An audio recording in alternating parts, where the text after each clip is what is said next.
আজ আমি শেয়ার করছি একটা নতুন রান্না, নিরামিষ বাহারি পটল।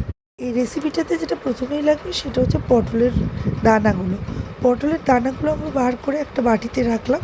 তার সাথে কিছুটা কাজু, কিশমিশ আর 4 টুকরো পনির দিয়ে আমরা মিক্সিতে ব্লেন্ড করে নিলাম।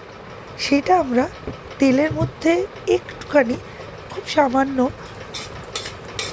হিং দিয়ে আমরা সেই পেস্টটা ঢেলে দিলাম। এরপর হালকা নুন দিয়ে আমরা তারপর দেখুন আস্তে আস্তে কড়ার গায়ে লেগে গেলে আমরা এই অবস্থায় আমরা পুরটাকে ঠান্ডা হতে দেবো।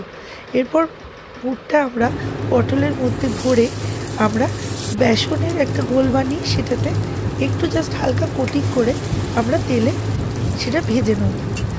ভালো করে ভাজা হয়ে গেলে আমরা ওগুলো সরিয়ে রেখে দেবো। এবার একটা আলাদা কড়াইতে তেল গরম করে তাতে কালো জিরে আর কাঁচা লঙ্কা ফোড়ন দেবো। দিয়ে আমরা একটা সর্ষে, পোস্ত আর কাঁচা লঙ্কার একটা পেস্ট বানিয়েছিলাম, সেইটা আমরা সেই কড়াই ঢেলে দেবো। তাতে 1 চামচ নুন, 1/2 চামচ চিনি দিয়ে একটু জল দিয়ে সেটাকে ফুটিয়ে নিলাম। তার মধ্যে আমরা পটলটাকে ছেড়ে দেবো। এবার হালকা কাঁচা তেল দিয়ে আমরা রান্নাটা শেষ করব। রান্নাটা তোমাদের কেমন লেগেছে প্লিজ কমেন্ট করে জানিও, আর পারলে একটা শেয়ার করো। Thank you.